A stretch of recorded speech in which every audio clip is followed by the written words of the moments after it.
Have you ever wondered why some people succeed in so many areas in their life while others give up early on? Have you ever thought of what some people do which brings fortune to their lives? What is that common thread among extraordinary individuals? Well, the answer lies in two laws that all successful people practice, namely the law of wasted effort and the Parkinson law. All of them have learned to handle failure and manage time. So, what is this law of wasted effort? Well, do you know that lions only succeed in a quarter of the hunting attempts? Which means that they fail in 75% of their attempts and succeed in only 25% of them. And despite the small percentage shared by most predators, they don't despair in their pursuit and hunting attempts. Do you know that most fish release thousands of eggs? Yet most larvae are eaten by other creatures and only a few survive to become fish. 99% of the fish won't live to reach maturity. Even most of the seeds of trees are eaten by birds. Now, scientists have found that animals, trees, and other forces of nature are more receptive to the law of wasted effort. Only humans think that the lack of success in a few attempts is considered as failure. But the truth is that we only fail when we stop trying. Human beings weren't just made to survive, we were made to thrive. Success can seem like the most important thing in a world that rewards speed, progress, and gain. As a result, people are scared of failure. Walt Disney was fired from Kansas City Star because his editor felt that he lacked imagination and had no good ideas. Needless to say, he went on to be nominated for 59 Academy Awards. By the time the author of the hugely successful Harry Potter series, J.K. Rowling, had finished the first of the Harry Potter books, she was on welfare and with a child to support. Further, all 12 major publishers rejected the Harry Potter manuscript. Finally, a year later, Bloomsbury accepted it, and the rest is history. Now, during his lifetime, Van Gogh sold only one painting, and this was to a friend, and only for a very negligible sum of money. While Van Gogh was never a success during his life, he plugged on with painting, sometimes even starving to complete his over 800 known works. And today, some are worth hundreds of millions of dollars each. Steve Jobs was fired from his company he founded, Apple. He also failed with Next Computer and Lisa Computer. And when Jobs returned to Apple, he led the business to become the most profitable company in US. Friends, the most successful and famous people in the world have endured the most failures in life. They have failed repeatedly. They didn't quit. They didn't throw in the proverbial towel. They caught up and kept going. And that's just what it takes to succeed.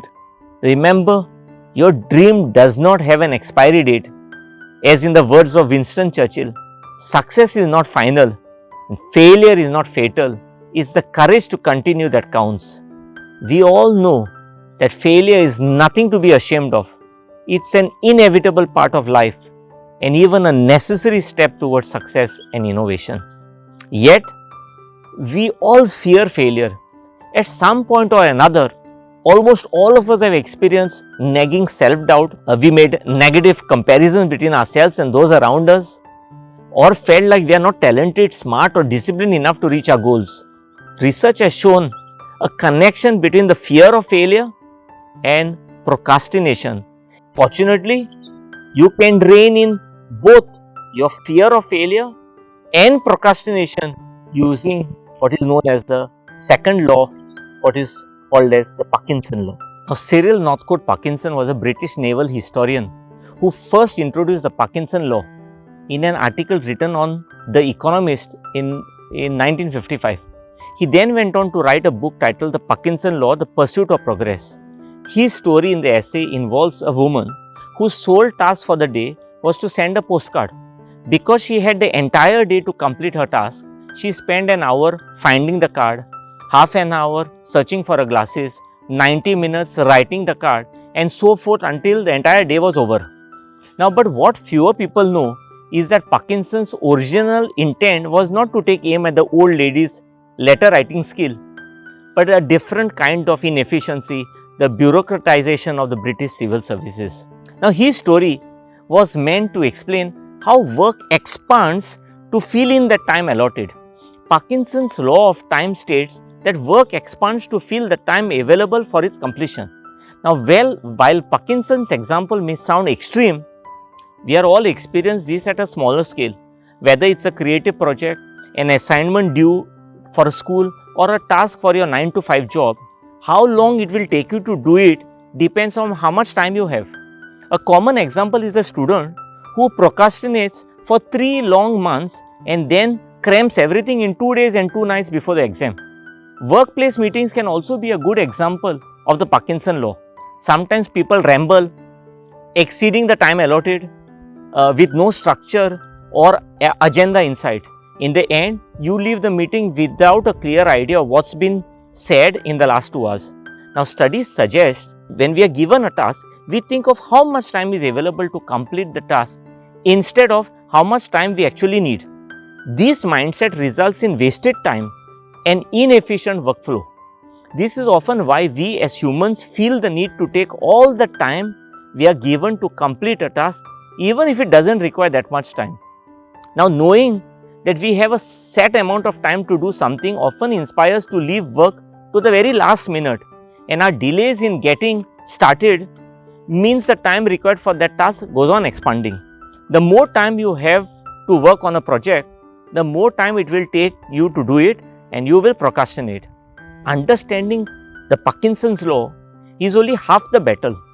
What you really need to know is how to prevent the 11th hour crunch to get work done. With the right strategies in place, you can accomplish more work in less time and achieve better work-life balance. There are few ways to overcome the Parkinson law and boost your productivity. And the first step would be in identifying the task at hand in terms of value and importance through what is known as the Pareto principle that we have discussed in my H.O.P.E episode 9 titled Schedule Your Priorities, Don't Prioritize Your Schedule, the link of which I am sharing with you. Secondly, set deadlines for each task, and you could also use a technique called as time boxing, which simply means allocating time periods and put a strict limit to activities that would otherwise take away too much of your time. And finally, you could challenge yourself to finish your task faster without affecting its quality.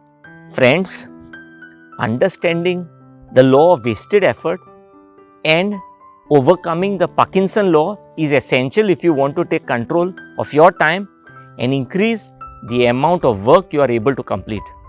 If you finish tasks before the deadline, you can always use your extra time and take a break. The goal is to be more efficient and not to overwork yourself.